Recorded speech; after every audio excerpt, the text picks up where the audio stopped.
Pastor Cona, Dígame.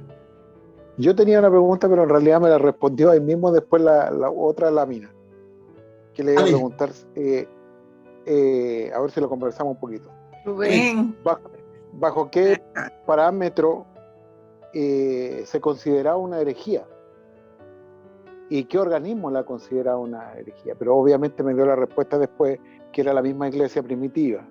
Y cierto que el parámetro, por así decirlo, era atacar la figura de Cristo. Sí. Bueno, el problema era que no existía cómo controlarla. El problema es que no existía cómo definir qué es lo que era una herejía. Por eso surgieron, por eso se arraigaron, por eso se masificaron.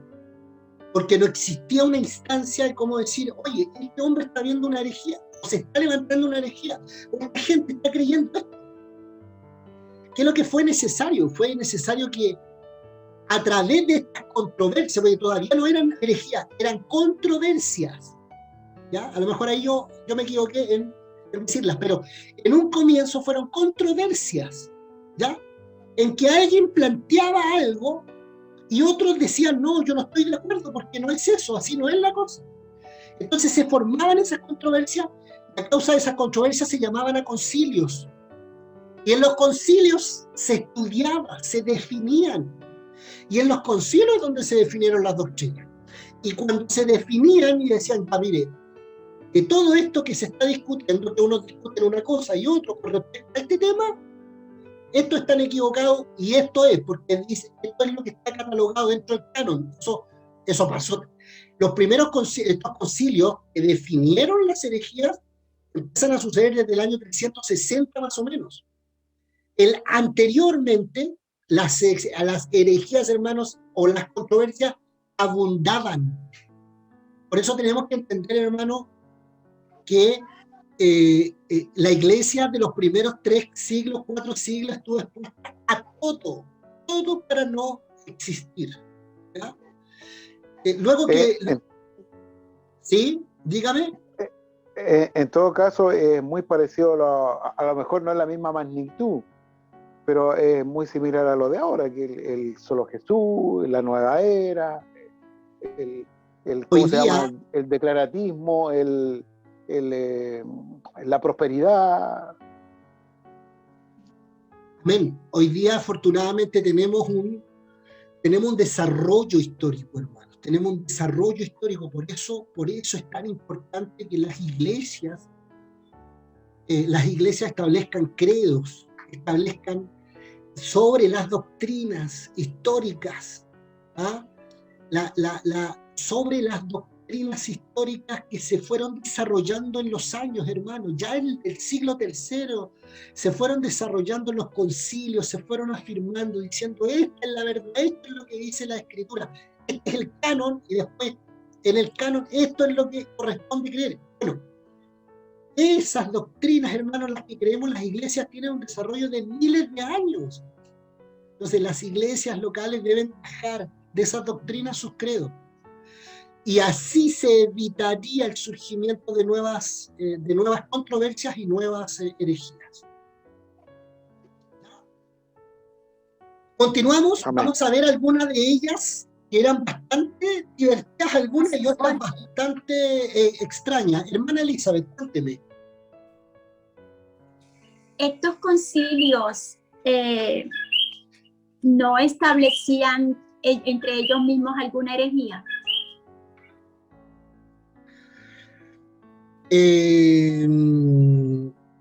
No. Afortunadamente, los concilios sirvieron para poder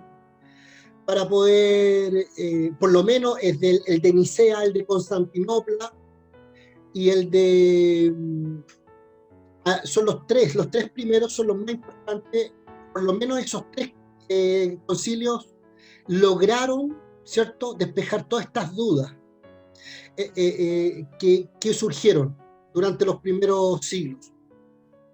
Y afortunadamente, hasta el día de hoy, las doctrinas que cree el protestantismo derivan de estos 3 concilios. Ya los vamos a ver, están acá en las láminas. ¿Ya? Ahí nos están presentando un libro, Teología, Creación de la Creación del Universo. Ah, sí, me decía la hermana Amelia, me está diciendo, eso lo estudiamos en apologética, ¿no? Sí. Sí, en apologética vimos algo de eso. ¿Ya? Vamos a ver algunas de estas herejías, hermano, que se fueron desarrollando. Ahora, ojo, ¿se acuerda que nosotros hablamos la semana pasada de los padres de la iglesia y vimos que había una subdivisión de los padres de la iglesia que eran antenicenos, posnicenos, etcétera, porque se dividen así también. Son tan relevantes estos concilios, los vamos a ver ahora, que ellos fueron los que determinaron prácticamente todas las doctrinas. Ahora, dentro de los padres de la iglesia hubieron muchos que se equivocaron, ¿eh? Justino Mártir se equivocó, Ireneo lo corrigió, y así. Vamos a ver esto a continuación, ¿ya? Cómo se fueron aclarando las dudas y desarrollando este tema de del surgimiento de estas herejías.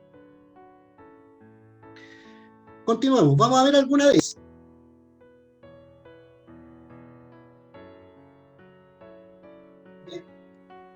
El docetismo. Esta es una de las primeras herejías, hermano, que surge incluso cuando estaba en el primer siglo, los primeros 70 años del cristianismo, en la iglesia apostólica. De ahí surge esta herejía, el docetismo. Derivada de una raíz griega que significaba doqueo, que significaba parecer semejante. ¿Qué decía esta herejía? Que Cristo no había sufrido la crucifixión, ya que su cuerpo no era real. Miren las cosas que se decían. Sino una apariencia, una influencia platónica. Y todo esto era causa de la influencia griega, del pensamiento griego. ¿Ya? Esta herejía se produce en la época apostólica. El docetismo enseñaba que Jesús solamente parecía humano y que Simón de Cirene fue crucificado en lugar de Cristo. El escritor de la primera carta de Juan, en el capítulo 4, del versículo 1 al 4, advierte acerca de esta herejía, el docetismo. ¿Ya? Así que ojo con eso, esa era una de las herejías. Segundo, el gnosticismo. El gnosticismo, que todavía existe, ¿cierto? Los agnósticos. Bueno, esta herejía era un conjunto de corrientes sincréticas. ¿Qué es lo que es el sincretismo? Aquí voy a hacer una pausa. ¿Qué es lo que es el sincretismo? ¿Alguien si me puede ayudar con el sincretismo? Es una mezcla de muchas ideas. ¿Ya? ¿Alguien más me puede aportar qué es lo que es el sincretismo? Buenas noches a todos, pastor, hermanos, hermanas. Buenas noches, hermano. Yo entiendo que es como una interrelación, por ejemplo, sincretismo cultural, cuando se unen dos culturas, la romana con la judía, seguramente eso fue un sincretismo, de ahí nace como una tercera cultura o un intermedio, o un híbrido, algo así. ¿Ah? ¿Quién más puede aportar acerca del sincretismo? Pero también las definiciones. Bueno, en el sincretismo que se produce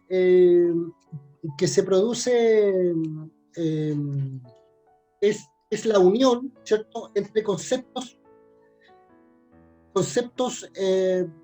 religiosos paganos con el cristianismo. ¿Ya? La New Age sería un ejemplo, como Sí. una mezcla de muchas ideas. Sí, son en la unión del cristianismo con los conceptos culturales, ¿cierto? Y los conceptos religiosos de religiones paganas. Por ejemplo, la fiesta de la Tirana en el norte de Chile, eso es sincretismo, porque era una celebración pagana, ¿cierto? Es una celebración pagana que adopta el cristianismo. ¿Ya? En todos los países latinoamericanos existen, ¿cierto?, ciertas religiones paganas que cuando llega el cristianismo en América Latina o en Sudamérica, Centroamérica, se mezclan y se hacen celebraciones, festividades, etc. ¿Ya? Eso es el sincretismo, la unión entre el cristianismo con alguna fiesta pagana o alguna filosofía, ¿cierto?, pagana o algún concepto, como lo decían mis hermanas, del paganismo, propio de las culturas, de donde se desarrollan estas uniones. Bien, entonces, el gnosticismo era un conjunto de corrientes sincréticas, ¿cierto?, filosóficas religiosas, que se introdujeron de forma imperceptible en el cristianismo. ¿Ya? Es decir, el cristianismo llega y todos esos conceptos paganos, ¿cierto?, filosóficos, religiosos, de las culturas y los pueblos, se empiezan a mezclar con el cristianismo. Hasta ser declarado herético. Afirmaban que no había salvación solo por fe y la gracia de Cristo, sino el iniciado, decía el gnosticismo, debía adquirir conocimiento introspectivo de la divinidad. Del gnosticismo viene la palabra gnosis. Gnosis, del griego, significa conocimiento. Entonces, el gnosticismo postulaba que la única forma de poder ser justo o salvo era a través del conocimiento. O las deidades de ellos. Las deidades, no olvidemos que un gran emperador, el emperador Marco Aurelio, gran perseguidor de la iglesia, era, ¿cierto?, gnóstico. Y él era filósofo estoico, ¿cierto? Y bueno, estos hombres decían que eran mejor que otros porque ellos tenían más conocimiento que otros. ¿Ya? El ser humano, mediante este proceso del conocimiento, de la gnosis, puede encontrar salvación. Su salvación mística secreta de la salvación, de carácter dualista, separación entre la materia mala y el espíritu bueno. Siempre, nunca olviden, hermanos, que en la médula del pensamiento griego, que la materia para ellos es malo y lo espiritual es bueno. De hecho, nosotros estamos viviendo en la materia, decían los griegos, y estamos viviendo una alteración de lo bueno. ¿Ya? Nunca olviden ese concepto. Otra herejía, el evionismo, una forma de adopcionismo, enseña que Jesús fue adoptado por Dios y designado Mesías por su obediencia a la ley, pero no es divino. 1. Niega la expiación y toma la cruz como ejemplo de sufrimiento resignado. Y 2. La salvación, adopción, es por medio de seguir el ejemplo de Jesús. ¿Ya? El evionismo. Primero decía que Jesús había sido adoptado y segundo hablaba de que Jesús era un maestro, ¿cierto?, moralista solamente. El adopcionismo, acá está explicado, porque el evionismo era adopcionismo, una forma de adopcionismo. El adopcionismo, que era entonces, Jesús era un ser humano común que fue adoptado como hijo de Dios en el bautismo y fue elevado a la categoría divina, influencia derivada de la concepción mesiánica del judaísmo, basada en un héroe y libertador en tiempos de la iglesia primitiva. ¿Ya? Esta derivación herética fundamentalmente tenía resultado o tenía su funcionamiento dentro del pueblo judío. El adanismo, mire, imagínense las herejías, hermano. Siglo II también, esta herejía surgió en el norte de África. ¿Ya? ¿Se acuerda que el norte de África era parte del Imperio Romano? Ahí está Alejandría también. Promocionaban la práctica del nudismo para retornar al estado de inocencia de Edén. Incluye la práctica del amor libre y el rechazo del matrimonio. Esto se daba dentro de la iglesia primitiva, hermano. Oiga, uno se sorprende de estas cosas, hermano, pero es tan común. El pastor Pablo Hoff contaba una historia. Pablo Hoff, misionero norteamericano en Chile, que instaura un instituto bíblico que todavía tiene funcionamiento en Chile. Dice que iba a iglesia, una vez fue a una iglesia del sur de Chile. Cuenta una hermana muy cercana a nuestra. Y cuenta que en la iglesia en el sur, cuando él llega, había unas mujeres con unas rosas rojas en la cabeza. En Chile, siglo XX. Y dice que Entonces usted dirá, bueno, ¿de dónde salen estas cosas del hombre, creación e invento? Ignorancia, hermanos. Estamos tan expuestos a la herejía. Y dice que cuando ve a todas algunas hermanas con una rosa roja en la cabeza, la encontraron bonito y preguntaron ellos, ¿a qué se debía que en esa iglesia las mujeres usaban una rosa roja? Hermana Jessica nos contaba esta historia. Y dice que cuando le contaron, les dijeron en esa iglesia que las mujeres tenían que usar una rosa roja en la cabeza cada vez que estaban en su periodo. Entonces, cuando uno escucha esas cosas así, uno se da cuenta que las herejías, hermano, son cosas que están siempre presentes. Siempre hay posibilidad de caer en torcer la escritura, en torcer el cristianismo. Como lo decía mi hermano Daniel, hoy día la superfe, el apostolado, ya lo sabemos todo, toda esta cantidad del neopentecostalismo, las tremendas corrientes heréticas que han traído y que tergiversan el mensaje del Evangelio, que tanto daño le han hecho a la iglesia contemporánea. Así que cuando vemos estas cosas en la historia, no nos sorprendamos porque nos andamos muy perdidos nosotros, nos andamos muy lejos. Voy a dejar la oportunidad para que opinemos, pero vamos a continuar con esto. Quería contarle ese testimonio que me pareció insólito, pero sí fue. El marcionismo, hermano. Y aquí hay que hacer una detención un poquito.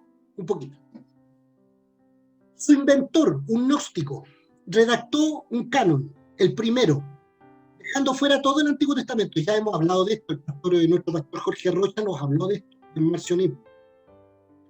Dejó fuera del canon que él determinó, ¿cierto?, a todos los escritos judíos del Nuevo Testamento. Solo incluyó a las epístolas del apóstol Pablo, algunas de ellas. Separa a Dios del Antiguo Testamento, Yahvé, del Dios del Nuevo Testamento, encarnado en Cristo. Hace dos religiones paralelas con una única conexión geográfica. Y decía él que Dios no castigaba a nadie y que no había resurrección física. Bueno, hermano, nos tiene que quedar claro esta marción. Yo voy a tratar de mandarle el link del video de los hermanos de Vite, porque ellos explican muy bien. Marción era un cierto hijo de un obispo y llegó con el valor de una casa en la actualidad a la iglesia, diezmando el valor de una casa. ¿Una casa cuánto cuesta? Hoy día las casas acá en Chile están exorbitantemente caras. Imagínense 100 millones de pesos que llega a la iglesia este Marción, hijo de un obispo, y se hace cristiano y desarrolla y estudia el Antiguo Testamento y los escritos de los apóstoles que ya estaban circulando, que tenían mucha fama, y él dice: a mí no me gusta el Dios del Antiguo Testamento, lo encuentro muy rudo, habla muy fuerte, habla con trueno, la gente se retuerce de dolor cuando él habla, no me gusta, yo quiero un Dios un poquito más amable, más bonito, más tierno. Toma las cartas del apóstol Pablo y con eso se hace un canon, se hace una Biblia. Y dice: ya, chiquillo, aquí está la Biblia.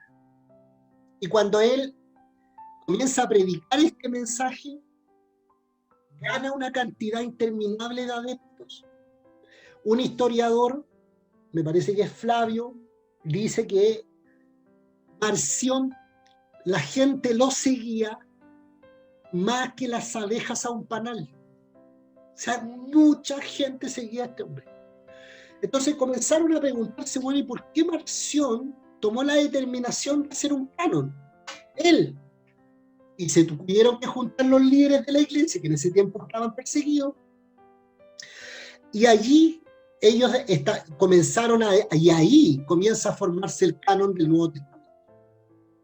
Y cuando descubren que el canon del Nuevo Testamento, ¿cierto?, y ponen las condiciones, bueno, tiene que ser escrito por un apóstol o alguien cercano, no se tiene que contradecir en las doctrinas, todo lo que estudiamos con nuestro pastor Jorge, se determina el canon del Antiguo Testamento, ya estaba determinado. El del Nuevo, se crea esto lo que hoy día nosotros tenemos como Biblia, y a Marción se le toma, se le designa como a hereje, se toma su ofrenda que había traído 100 millones de pesos, se le pone en sus manos y se le echa para la casa. Y yo pensaba hoy día, imagínense que llegara una persona con muchos recursos a nuestra iglesia hoy día y nos propusiera alterar doctrinas y por ahí alteramos doctrinas para que llegue ese tipo de gente. Se alteran las doctrinas de la iglesia para que llegue todo tipo de gente y entre eso esas personas que quieren oír lo que quieren oír. ¿Ya?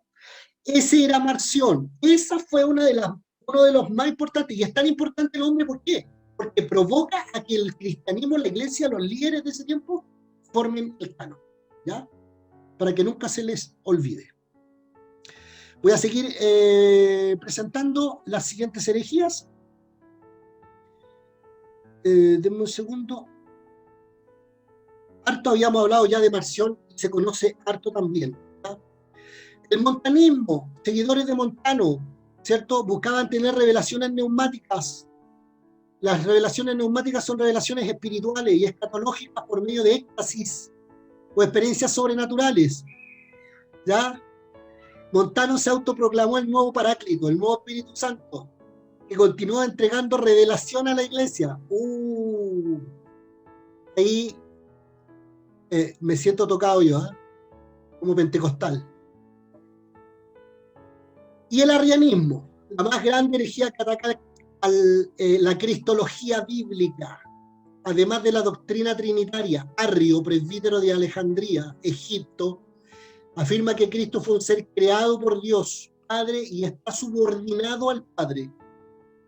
Para el siglo IV casi todos los obispos eran arrianos y se crea una tremenda controversia que motivó al emperador Constantino, por recomendación del obispo de Córdoba, llamado Ocio, a convocar un concilio ecuménico en Nicea. Y ahí tiene efecto el primer concilio niceno. ¿Ya? Bueno, aquí en adelante, hermanos, yo quiero que ustedes todas estas páginas después las estudien y las lean, porque este es el desarrollo de esta controversia. Los años que duró, los concilios que tuvieron que pasar para declararlo herejía, y cómo se zanja finalmente esta herejía. El fin de la controversia, Teodosio, que puede decirse, para concluir de este resumen de la gran controversia del siglo IV, en el año 379 Teodosio se hizo emperador de Oriente, nació en España en el año 346, hijo de un distinguido general de los ejércitos romanos de Occidente. Como miembro de la Iglesia Occidental estaba comprometido con la teología nicena, ¿ya? Y la impuso al llegar a ser emperador en el año 381. Convocó al concilio de Constantinopla, ¿ya? El cual confirmó el credo de Nicea y amenazó con el exilio a todo aquel que profesara la doctrina arriana. Con esto terminó el arrianismo en el imperio, subsistiendo tan solo entre las tribus germanas, y entre estas desapareció del todo recién en el siglo VII. Ya, hermanos, hay mucha materia ahí que revisar con respecto al... denme un segundo que dice aquí.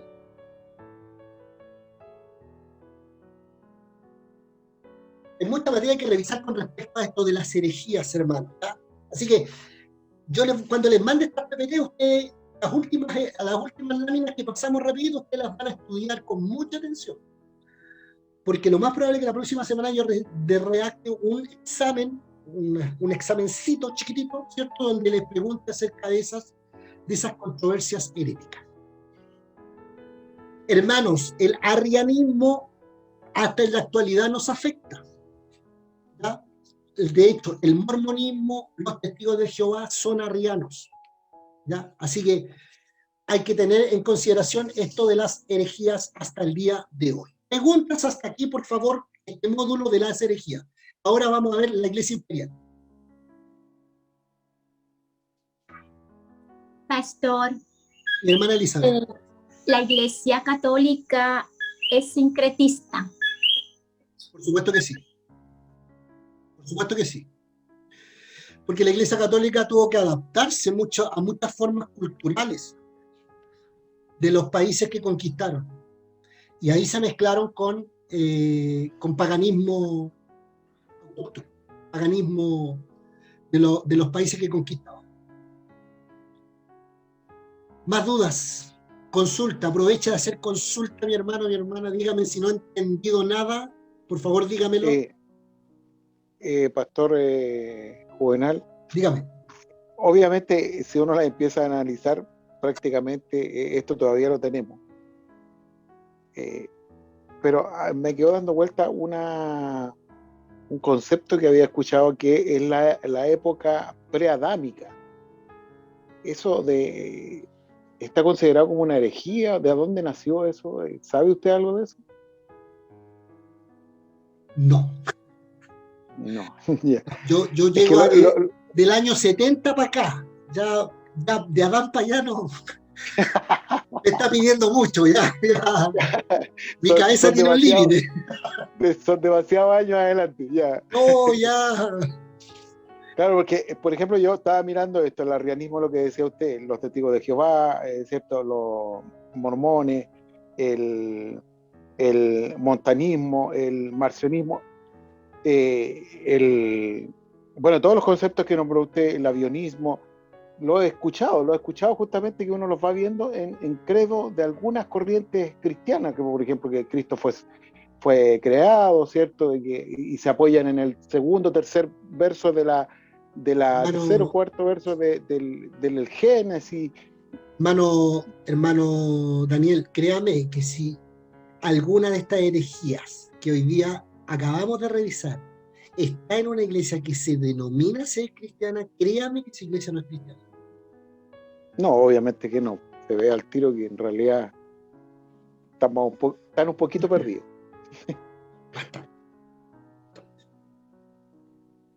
Mi pastor Jorge, por favor. Sí, la hermana Amelia tenía la mano levantada primero, después si quiere me da la oportunidad. Discúlpeme, mi hermana Amelia, ¿no? Le vi su mano levantada ahí. Veo que los cuadros, ya estoy silente, pero hermana Amelia. Sí, si me puede explicar en qué consiste el nuevo Paráclito. Cuando usted dijo lo de los Pentecostés, no me quedó suficientemente claro. Por favor. Mire, hay una palabra griega que define al Espíritu Santo en el libro de los Hechos. Y esa palabra es Paracleto.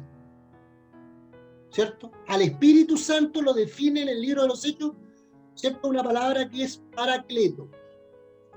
Esa palabra del griego que define al Espíritu Santo, ¿cierto? Significa ayudador. ¿No es verdad, mi pastor Jorge? ¿Ayudador? ¿Sí? Que no me pierdo. Ayudador. Ayudador y consolador. Consolador y ayudador.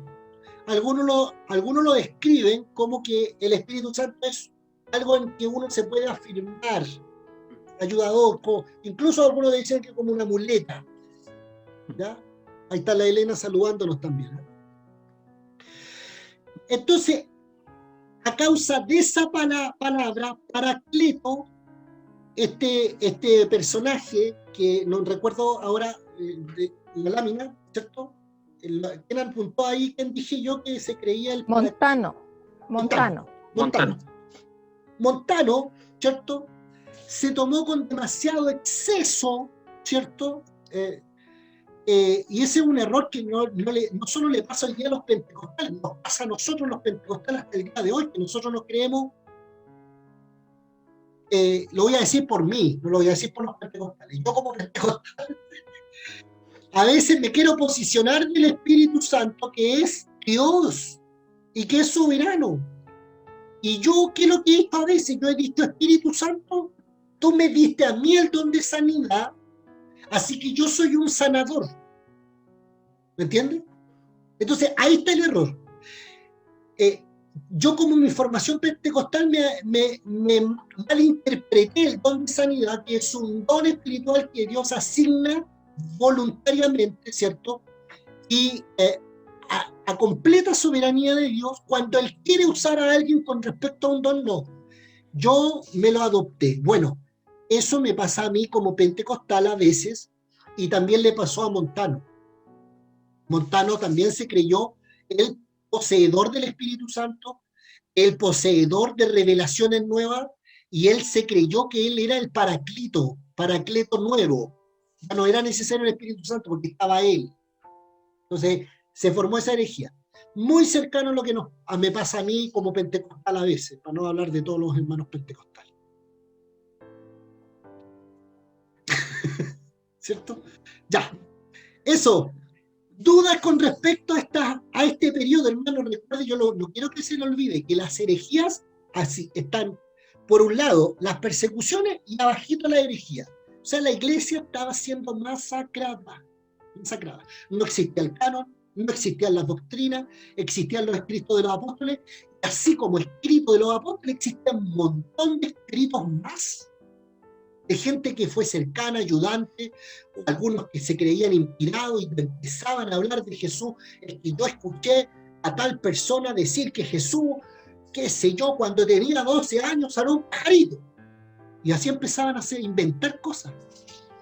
Entonces, por eso estas herejías presionaron, ¿cierto?, al cristianismo primitivo a asentar, ¿cierto?, primero el canon y segundo, a asentar la respuesta que la escritura tenía, que el canon tenía para todas esas nuevas ideas que surgían. ¿Y por qué surgían? Porque los griegos todo lo cuestionaban. Entonces, ¿Cristo quién es? Creación, era hijo, es mismo Dios, ¿por qué? Y esas cuestiones, esos asuntos, cuestiones, cuando digo cuestiones, son por cosas cuestionadas. Claro, cuestionamientos. Esos cuestionamientos nos surgieron durante los primeros 70 años de la iglesia. O sea, la iglesia apostólica adoraba a Jesús como Dios y se acababa, no había ese cuestionamiento. Pero llega este cristianismo a los griegos y los griegos empiezan. ¿Ya? Y ahí empiezan a surgir toda esta herejía. ¿Ya? Así que ojo con nuestra fe, ¿cierto? Ojo cuando nuestra fe, nuestra doctrina bíblica, ¿cierto?, se ve enfrentada a las filosofías contemporáneas, a los pensamientos, a las ideas. Ojo con esos pensamientos modernos, esas corrientes de religiones místicas que vienen del Oriente. Imagínense, Joel Pongi Cho escribe un libro que se llama La Cuarta Dimensión, ¿no? La cuarta dimensión. La cuarta dimensión, hermano. Él sabe lo que hizo Paul Yonggi Cho, mezcló el cristianismo con el budismo, hermano. Tenía la iglesia más grande del mundo, los pastores del mundo corrían a la iglesia del Paul Yonggi Cho. Corrían a que Paul Yonggi Cho lo ungiera. Entonces, hermano, esto es tan todavía es tan relevante. Por eso, las iglesias tienen que entender, ¿cierto?, que debemos apegarnos estrictamente a las doctrinas que la palabra enseña. Y de allí bajar nuestros credos. Los credos son tan importantes en la iglesia, hermano, porque definen lo que creemos. Y de los credos salen los discipulados, las materias de instituto bíblico, o de las doctrinas salen los discipulados, las enseñanzas, los institutos bíblicos, que se creen. Y así no nos perdemos. Entonces viene por ahí alguien, el Joel Austin. ¿Ha leído a Joel Austin? Tu mejor vida ahora. Pragmatismo. ¿Ah? Secularismo, pragmatismo, lo mezcla con la iglesia. Y los evangélicos, como no saben, el cristianismo, como no sabe las doctrinas, corren. ¿Ya? Comentarios, por favor. Pregunta, mi hermana Marta, ya la había echado de menos. Cuénteme. Active su audio, por favor. Mientras desactiva su audio, lo que se enseña es un par de décadas atrás, descubriendo el campeón que hay en ti. Habla un poquito acerca también de eso, descubriendo el campeón que hablas, descubriendo el campeón que está dentro de ti.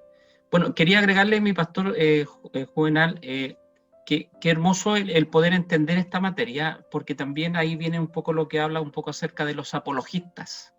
Cuando aparecen todas estas aberraciones, toda esta herejía, hubo un grupo que se llamaron los apologistas, y que hoy en día, lamentablemente, habemos muchos pastores, muchos evangelistas, pero pocos apologistas.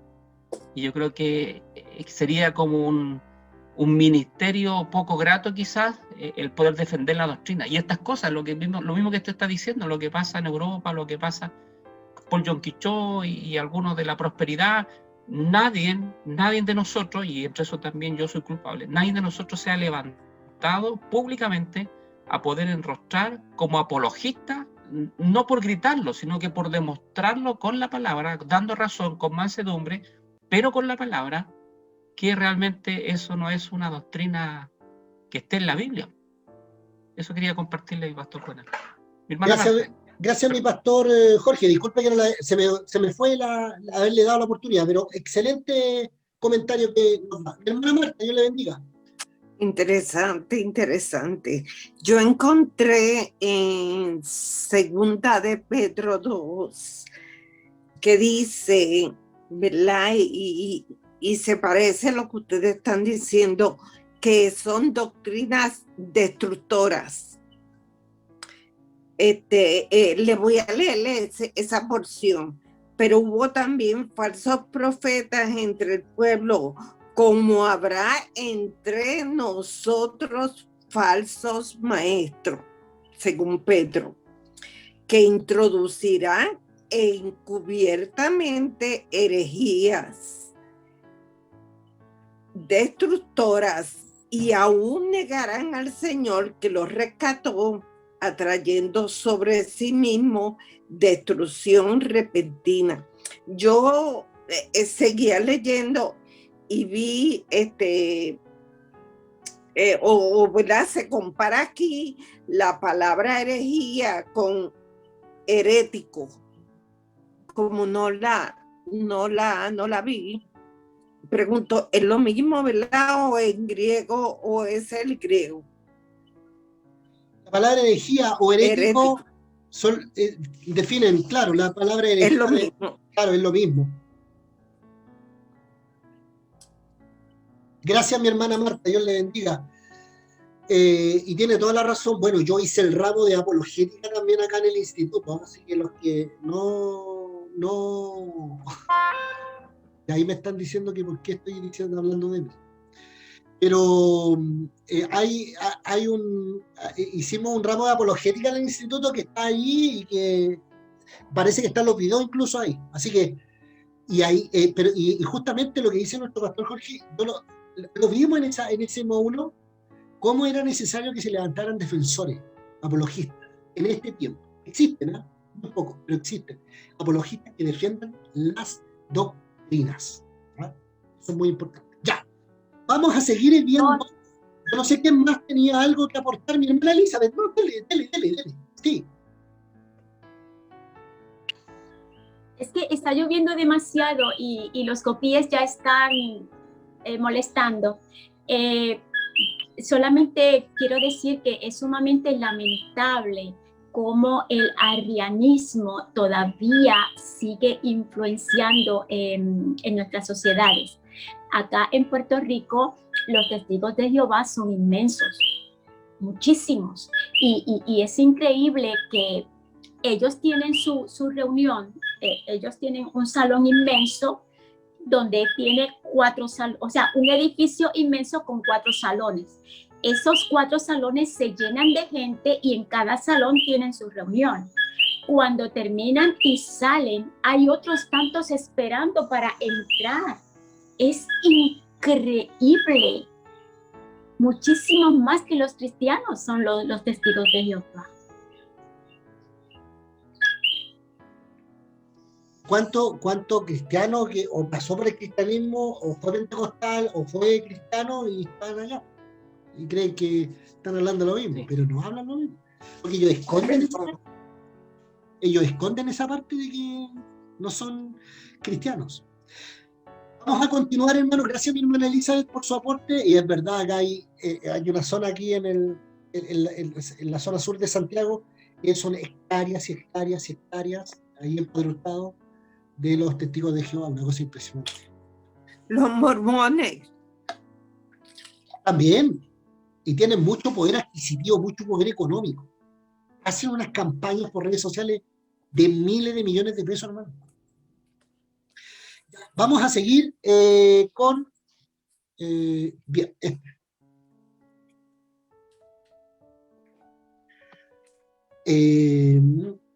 acá. Denme unos 20 minutos más. Y como hemos visto harto, vamos a terminar viendo esta parte que también es muy importante, la iglesia imperial, hermano. Bueno, ahí dice Salmana 3, pero eso está malo. La iglesia imperial, hermano. ¿Ya? Este periodo cuenta desde el edicto de Constantino hasta la caída de Roma, es decir, del año 313, cuando Constantino deja de perseguir a los cristianos, hasta el año 476. Son 163 años aproximadamente este periodo de la iglesia, hermano. Déjenme explicarle un poquito esto. Entonces nosotros acabamos de ver la iglesia perseguida, por un lado la perseguían y por el otro lado surgían la herejía. El fin de las persecuciones, hermanos, solo de las persecuciones llega cuando Constantino llega al imperio. ¿Ya? Constantino era un emperador romano, ¿cierto? Que en algún minuto de su historia unió a través de la guerra, este emperador, a los dos imperios que el emperador anterior había dividido en dos. Porque era tanta la cantidad de gente que quería ser emperadores, que habían tantas conspiraciones, se asesinaban entre ellos, los familiares, etcétera, que el anterior emperador a Constantino dividió el imperio en dos para que hubieran dos emperadores, para que hubieran más cupos. Y bueno, cuando sucede esto, se produce una guerra enorme. ¿Ya? Más división se produce en el imperio. La idea era unir y se divide más. Bueno, llega Constantino y Constantino quiere él unir al imperio nuevamente en un solo imperio. Y cuando va a ir a la guerra contra el otro emperador de Oriente, Constantino dice que tiene un sueño. Todos conocen esa historia. Tiene un sueño, ¿cierto?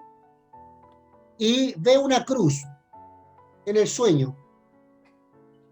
Y dice que este Constantino, este emperador, comienza a averiguar dónde vio esa cruz. Y llega a los cristianos. Y le explica que Cristo murió en una cruz. Bueno, él dice, ahora voy a ir a esa guerra y yo quiero que todos los escudos y todas las banderas, que todos lleven el símbolo de la cruz. Y fue a la guerra y ganó. ¿Ya? Y allí logró unir todo el imperio.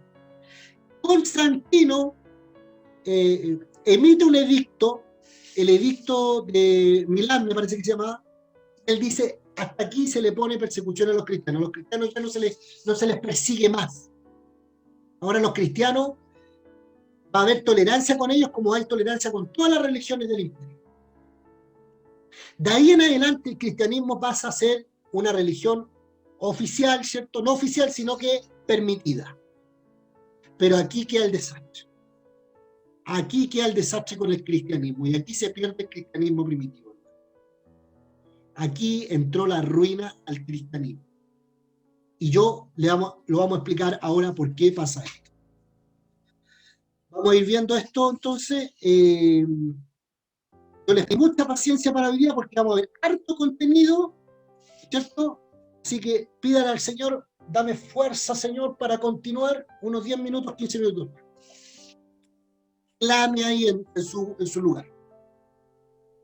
Bueno, habíamos visto la Iglesia Apostólica desde Jesucristo hasta la muerte de Juan en la isla de Patmos, son 70 años aproximadamente. Después vimos la Iglesia perseguida desde la muerte de Juan hasta el edicto de Constantino, ¿cierto? Hasta el año 313, son 213 años aproximadamente. Y ahora vemos la Iglesia Imperial, desde el edicto de Constantino hasta la Iglesia de Roma, en el año 476, hasta la caída de Roma, perdón, ¿ya? A propósito de esta clase, que el alumno conozca el periodo de la Iglesia tomada por el Imperio, ese video de Constantino no lo voy a mostrar, pero se los voy a dejar pendiente. Resultado esperado es que los alumnos sean capaces de comprender el enorme daño que le hizo al cristianismo el ser usado por un imperio. Marco teórico, el libro de la historia de la Iglesia de Jesse Lehman, hasta la página 66.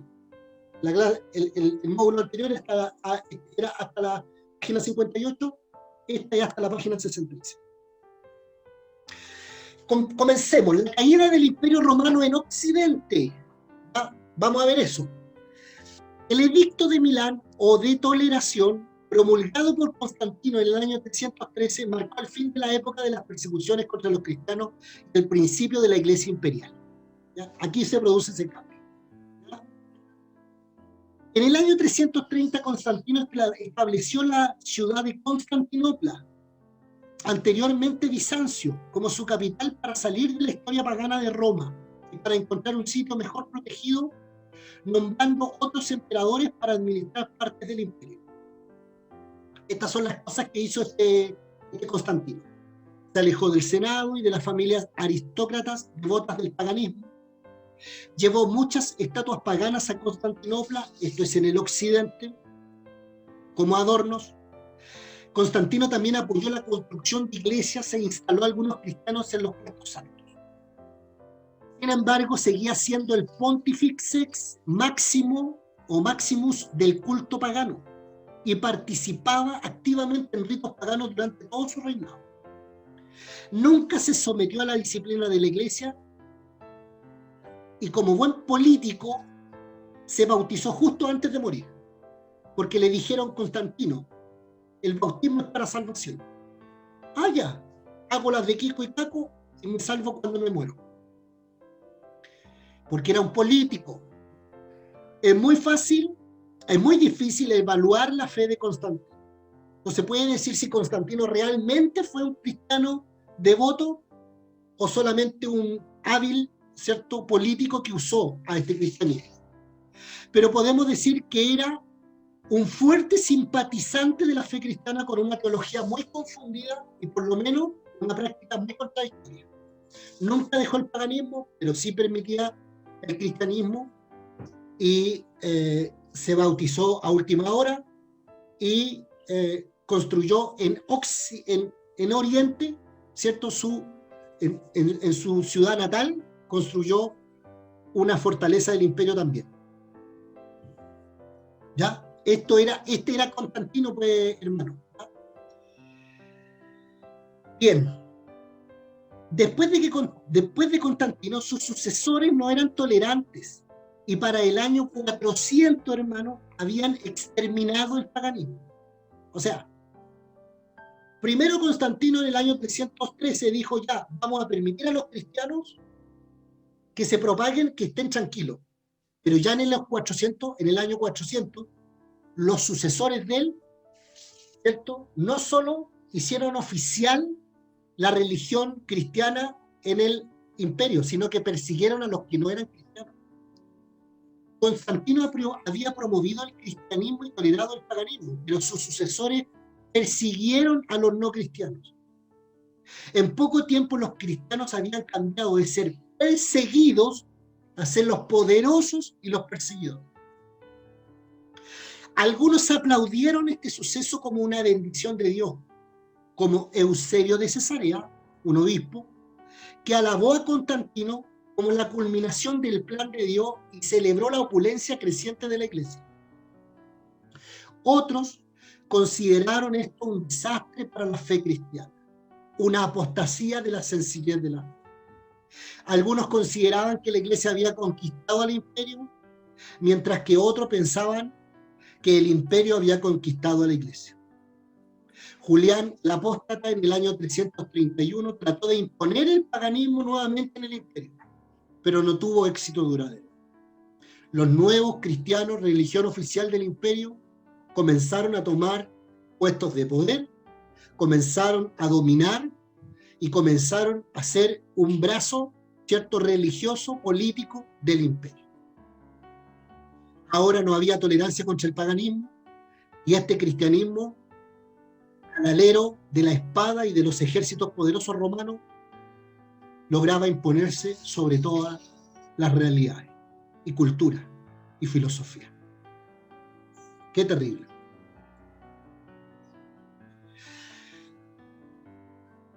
Este imperio romano, nosotros tenemos que entender, hermano, de que, fíjense en este mapa. Aquí está el imperio, hermano, dividido en dos. Si usted lo está mirando a su derecha, bueno, a su derecha o a su izquierda, está de morado y verde.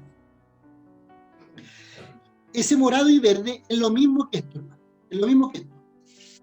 Es lo mismo que ese mapa que le estoy mostrando ahí. Es todo el imperio romano. Pero acá, en este morado y verde, está dividido en dos, en Oriente y en Occidente. ¿Ya? Así queda dividido el imperio. Y Constantino logró unirlo, pero siempre después la parte del occidente cae. Cae producto de los constantes ataques de las tribus que venían de Asia. Aquí arribita usted ve, aquí donde estoy moviendo mi precursor, mi flechita, de este sector del mundo eran tribus asiáticas. Esas entraron por acá por arriba del mar, no sé cuánto se llama este mar, y entraron al imperio romano y lograron conquistar todo este sector del imperio y lo hicieron caer, ¿ya? Mientras tanto el cristianismo se consolidaba en el imperio, estas tribus bárbaras, ¿cierto?, que venían de Asia, entraron al sector occidente del imperio y lo conquistaron, y cae este imperio romano. Vamos a ver esto. En el año 337 los invasores derribaron las defensas del imperio occidente. ¿Se da cuenta? Este sector, el occidente. ¿Ya? Derribaron las defensas del imperio occidental y Roma cayó definitivamente en el año 476. Ahí cae Roma, el imperio occidental, la ciudad de Roma. La ciudad de Roma está ubicada más o menos aquí, a donde estoy moviendo mi percursor, si que lo ven. ¿Ya? Yo no sé si ustedes han visto la película. Hay unas películas que son muy bárbaras también, muy grotescas, pero tienen de mucha historia. Los vikingos. Bueno, claro, son películas muy grotescas, muy bárbaras, pero tienen harto contenido histórico que pueden estar como referencia. Bueno, esa película Los vikingos, esas son las tribus que llegaron por el lado occidental de Roma, y ahí se ve cuando llegan a las ciudades, y los pobres sacerdotes quedan ahí y le cortan el cuello, y la iglesia en esa época está ambientada esa película. ¿Ya? Sigamos. No se la debería recomendar, pero se las comento solamente para que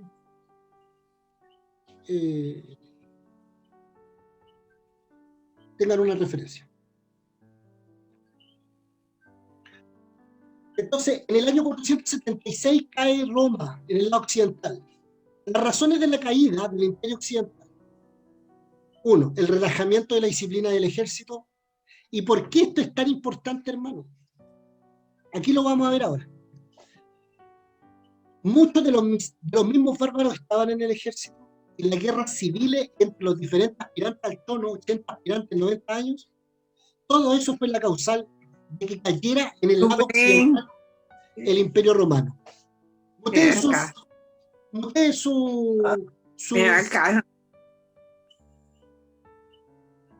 Y mi hermana Marta, cuénteme.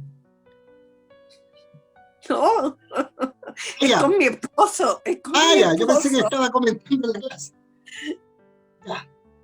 Entonces, acá, acá. Deme un segundo. Ya. Estas son las razones por qué cae esta parte del imperio. Los hunos, bajo el liderazgo de Atila, llegaron a Europa desde Asia. Otras tribus del norte codiciaban la riqueza del imperio. El cristianismo era costoso para el imperio porque atraía a los mejores intelectos a la iglesia. El monacato requería muchos recursos para sostenerlo. Ya vamos a ver qué es lo que era el monacato. ¿Ya? Entonces, ahí están los mapas que explican el imperio romano en verde occidente, en morado oriente, y en el otro café y en el otro amarillo. Señala las rutas que siguieron las tribus bárbaras asiáticas para hacer caer el imperio en occidente. Y este morado es el sector oriental del imperio romano, con su ciudad en Constantinopla. Imagínense que fue tan visionario Constantino que mucho antes de que cayera Occidente, en Oriente ya había fundado otra ciudad importantísima, tanto como Roma, para el Imperio Romano. Ahora, la caída de Roma dejó un vacío de poder en esa ciudad y en ese sector del imperio. Y la lealtad en Occidente que la Iglesia de Roma y su obispo ocuparon, hermanos.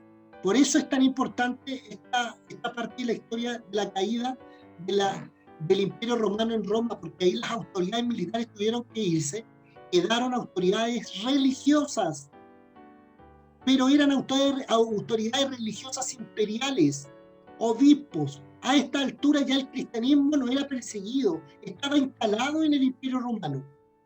Y cuando cae Roma en el sector occidental del Imperio Romano, ¿quiénes fueron las autoridades que quedaron ahí? Los obispos. Entonces, la caída de Roma dejó un vacío de poder y lealtad en el occidente que la Iglesia de Roma y su obispo ocuparon. Por eso comenzó a tomar tanta preponderancia el obispo de Roma. Había 5 patriarcados en el imperio: el de Jerusalén, el de Antioquía, que estaba en el occidente, en el oriente, Alejandría, que estaba en el norte de África, Constantinopla y Roma.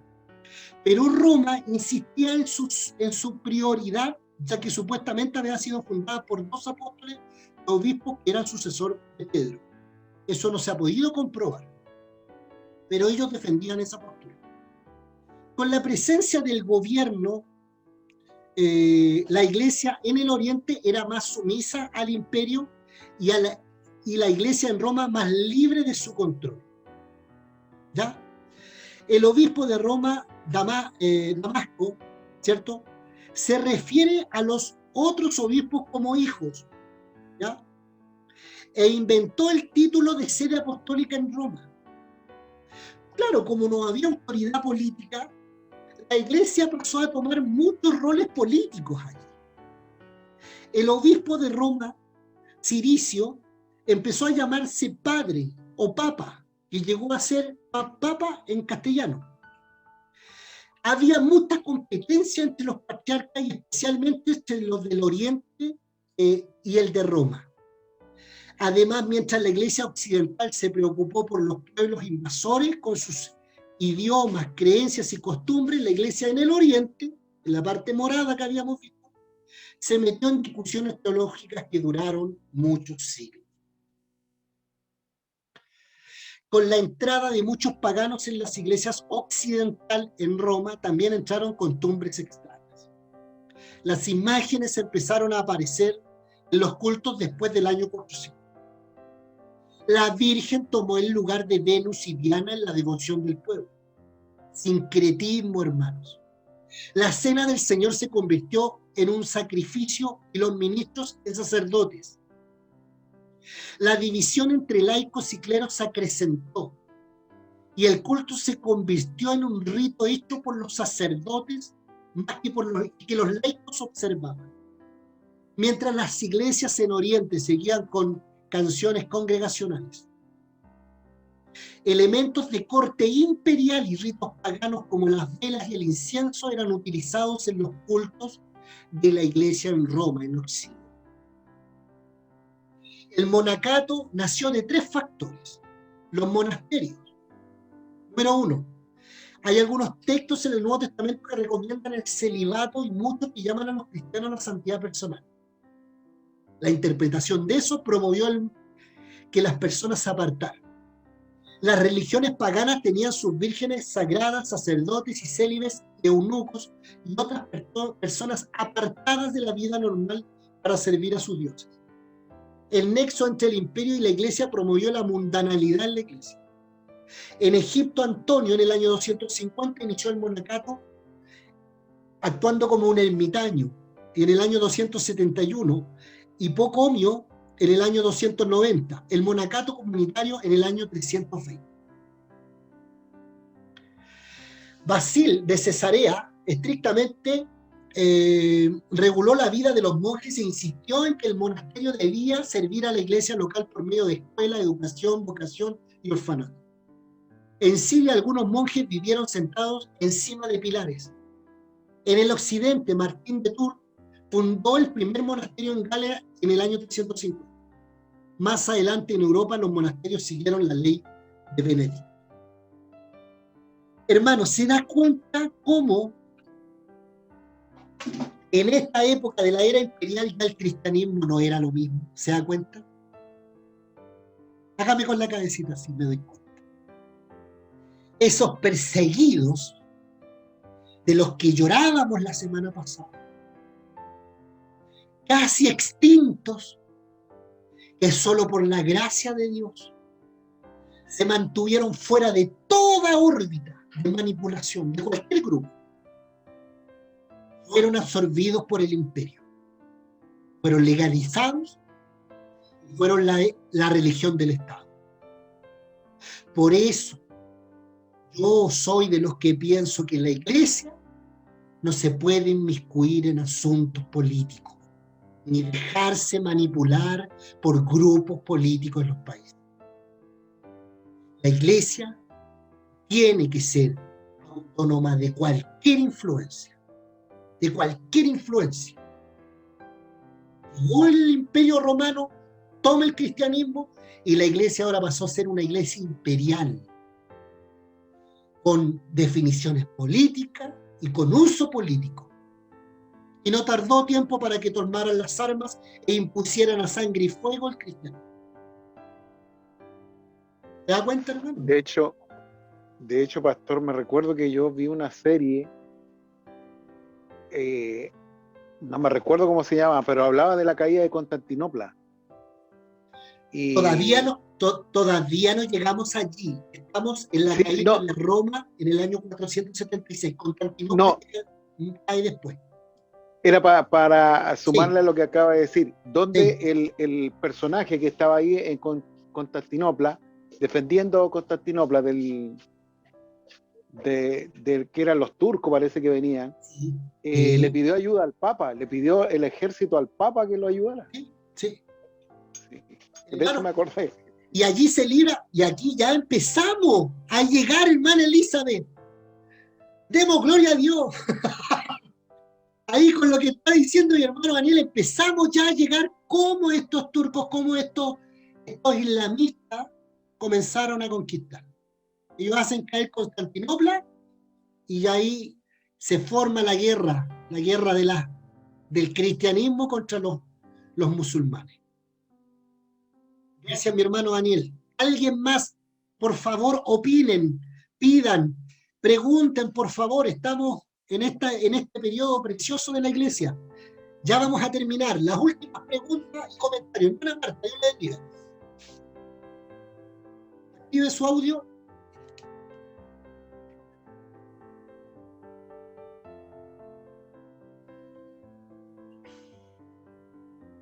Active su audio, mi hermana Marta, y la escuchamos. Tiene que tocarlo y le aparece el microfonito ahí. Ahí lo había activado, lo volvió a desactivar. Que estoy de acuerdo, mi esposo me está, que estoy de acuerdo en lo que acaba de decir respecto a lo que había dicho hace varios vi a mi hermana Elizabeth sobre los musulmanes. Sí. La pregunta que ella esperaba que usted le respondiera. Sí, ya estamos llegando allá. Todavía no llegamos definitivamente. Todavía no llegamos definitivamente, pero nos estamos acercando a la caída de Constantinopla. Cae primero Occidente, Roma, y después con los años cae Constantinopla también en el Oriente. ¿Alguien más? Mi pastor. Mi pastora Verónica, cuénteme. Bueno, llegué un poquito más tarde porque tenía un problema en la casa, pero estuve leyendo un poco y buscando un poco de información sobre lo que estamos estudiando porque es súper interesante. Muy interesante verla de la parte histórica, por decir, que uno generalmente cuando conoce al Señor, uno lee la palabra, quiere saber de Dios, pero como que esa parte histórica, uno como que no la conoce mucho, como se va enlazando con la parte espiritual, con la iglesia. Y ahora usted explicando eso, entiendo muchas cosas que suceden en Roma ahora con el Papa, que es la ley, que tiene un poder, es como un país dentro de otro país, y que tiene un poder adquisitivo también, y también un poder político, porque él va para allá y perdona esto, o comparte con esto, o permite esto, que todos somos una religión. Entonces, uno al tener este conocimiento que usted está entregando con la ayuda del Señor, y uno al Señor también le va reteniendo esta información, uno se va, como que le va ganando la película. Es como que uno vio, no toda la película completa, sino que vio que no entendía cómo encajaban estas piezas y usted aquí lo hace encajar. Entonces yo me voy dando cuenta, de ahí viene esto, de acá viene esto otro, y por esto. Entonces se le abre mucho la mente a uno. Que sea enormemente, mi pastor. No sé cómo explicarle, pero es una cosa que a uno se le abre así la mente, así dice. El conocimiento se le abre así de una forma, no sé cómo decirlo, porque yo me emociono, de repente me pongo como el pastor, de tanta cosa que uno que va asimilando y se va entrelazando lo que el Señor le enseña a uno de la palabra, y uno dice, por eso pasó esto, por eso los persiguieron por esto, y empieza eso. Es muy emocionante, mi pastor. Yo le doy las gracias también por los aportes que hace nuestra hermana Elisa, a todos los hermanos que van aportando. Entonces, y uno, como dice, le pica ese bichito y dice, pero lo que el pastor habló, lo que enseñó, lo voy a buscar acá. Estaba viendo una cosa, un reportaje de Policarpo. Entonces uno se va como, no sé si la palabra, pero como que va degustando de esto, va degustando de este conocimiento que estaba oculto a nosotros, para mí al menos. Y que yo le doy muchas gracias a todos los hermanos que aportan. Y a usted, profesor, y también al instituto por abrirlo la mente y todo, y saber tantas cosas que me gracias.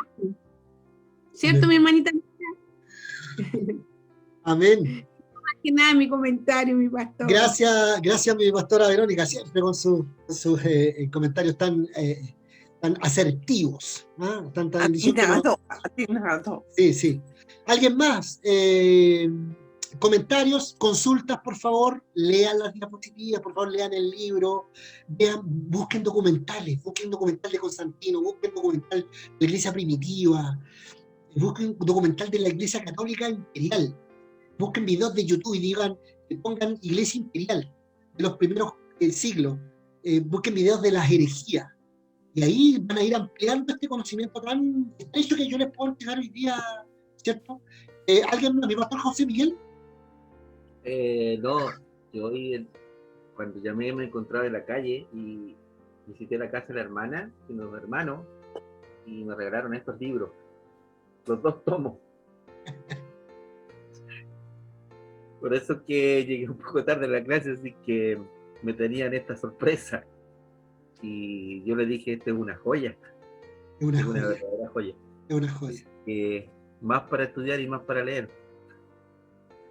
Eso, ¿no? Pero igual está muy interesante la clase y bueno, como decía nuestra hermana Verónica, nuestra pastora Verónica, si bien es cierto, a veces uno desconoce ciertas partes de la historia, y qué bueno que nos va aclarando estos conceptos, porque a veces tenemos otro tipo de conceptos, y es bueno, es muy bueno, a mí me ha servido mucho, la verdad, y lo mismo que dijo nuestra pastora, agradecerle al instituto, agradecerle a usted, a Pastor Rocha, por todo lo que están haciendo, porque la verdad es que nos hace falta esto de volver a conocer lo que realmente, cuáles son nuestros inicios y para dónde vamos, que es lo importante, y poder abrir bien los ojos cuando se nos presenta alguna herejía o algún concepto erróneo de la Biblia, ¿no es cierto?, en nuestras iglesias. Y que eso también quería agradecerle a ustedes.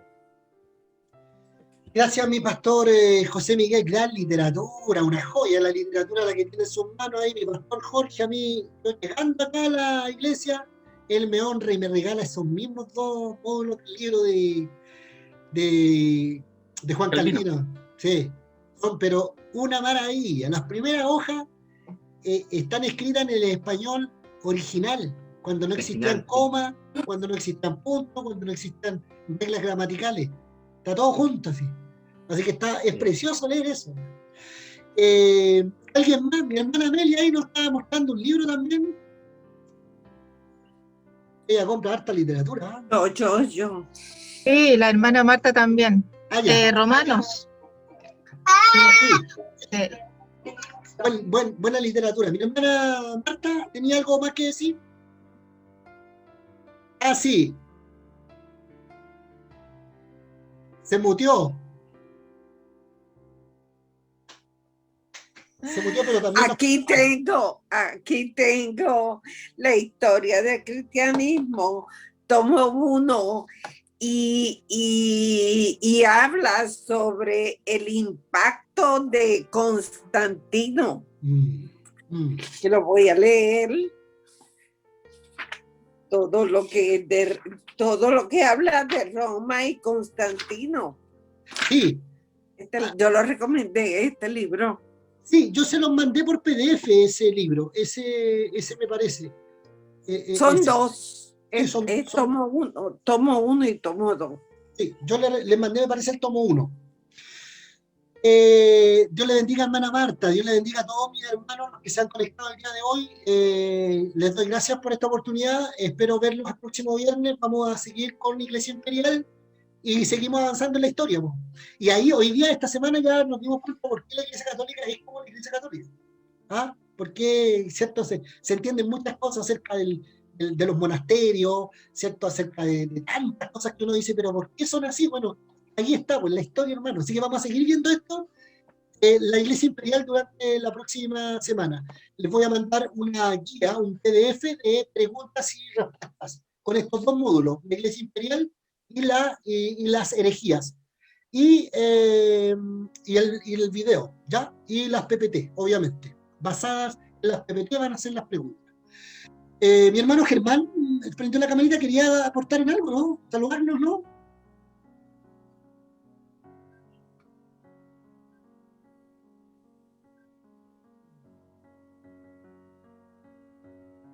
Ahí sí. Perdón, le he escuchado.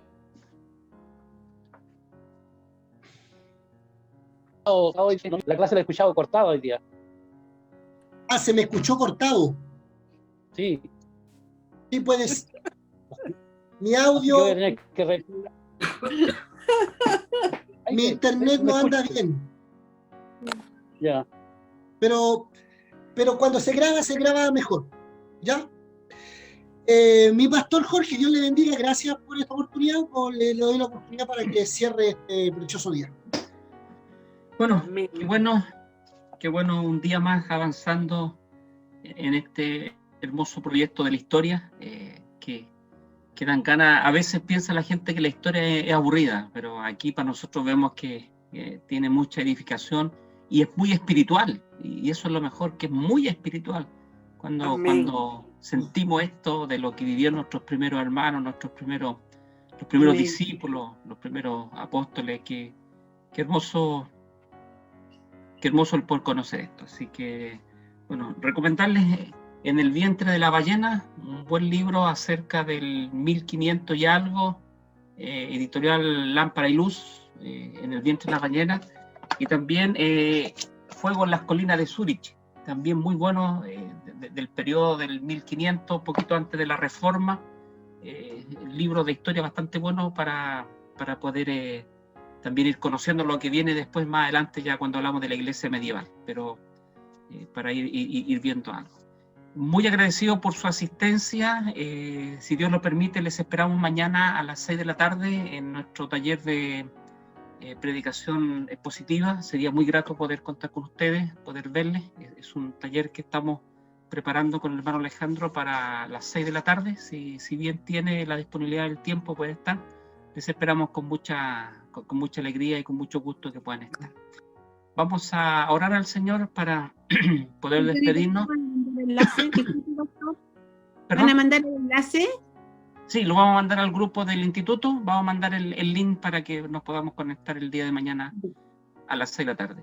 Gracias, sin antes de retirarnos, quisiera, si el hermano Hans estuviera ahí. Anoche estuvimos orando por su esposa que estaba en el hospital. No sé si él tendrá unos minutos para compartirnos cómo sigue su esposa de salud y si podemos en nuestras oraciones personales también incluirla a ella si ya aún está un poquito complicada. Y bueno, igual pienso sería bueno que pudiéramos orar por su esposa. Mi hermano Hans. Hola, buenas noches. Hola hermano, ¿cómo están todos?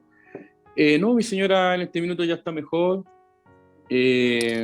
Pensamos que era el producto del coronavirus, pero fue porque tomó una leche que estaba en mal estado. Así que gracias a Dios está todo bien. Está bien de salud. Perfecto. Nos alegramos. Dios le bendiga a la familia. Vamos a invitar a nuestra hermana Catalina Coliñer que pueda orar para que despidamos esta clase que hemos tenido y podamos después conectarnos para descansar y compartir con nuestra familia. Amén, amén.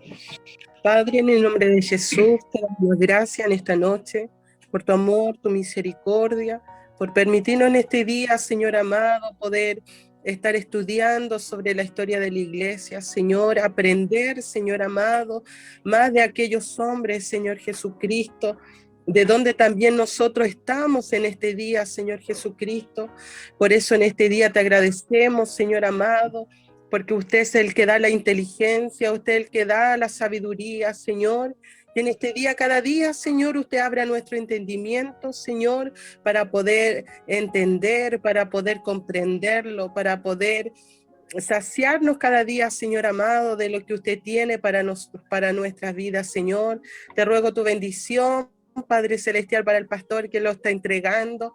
Señor, cada día usted inúndelo, Señor amado, de estos estudios, ¿cierto? En esta hora, Señor, te rogamos que tu bendición recaiga sobre cada uno de mis hermanos, de mis pastores que se encuentran en este estudio, y rogamos su bendición para cada uno de nosotros en esta noche, en el nombre del Padre, del Hijo y del Espíritu Santo. Amén. Amén. Amén. Prenda su camarita para que se despida de sus hermanos. Chao, mis hermanos. Bonito día. Abrazo para todos, bendiciones. Que descansen. Dios les bendiga. Bendiciones. Buenas noches, Pastor Juvenal. Gracias por la Descansen. Buenas noches, muchas gracias. Muy interesante. Muy contento. Buenas noches. Buenas noches. Chao, Michelle. Michelle Castillo de México. Chao. Bendiciones. Bendiciones, Dios les bendiga. Un gusto haber estado Daniel, con Pastor ustedes. Verónica, bendiciones. Igual, Pastor Juvenal, Pastor Jorge. Chao, pastores. Gracias. Bendiciones, Puerto Elizabeth. Rico. Para Marta. Bendiciones, mi hermana Catalina, bendiciones. Dios la bendiga, Pastor pastor. Sergio, Dios le bendiga. Buenas noches a todos. Bendiciones, Un Pastor Sergio. Buenas noches. Mi hermano Hermano Daniel, mi Germán. hermano Germán, mi pastor Dios le- José Luis. Dios le Pastor bendiga. Jorge, bendiciones. Bendiciones, mi hermano Daniel. Dios le bendiga. Bendiciones. Amén. Bendiciones. Ay, pense bonito. Ay. Gracias, hermana Elizabeth, bendiciones. Chao, chao. Me llamas, Elizabeth. Eso. No deje de llamar. Nos vemos el sábado, si Dios quiere, pastores. Chao, chao, bendiciones, mi pastor.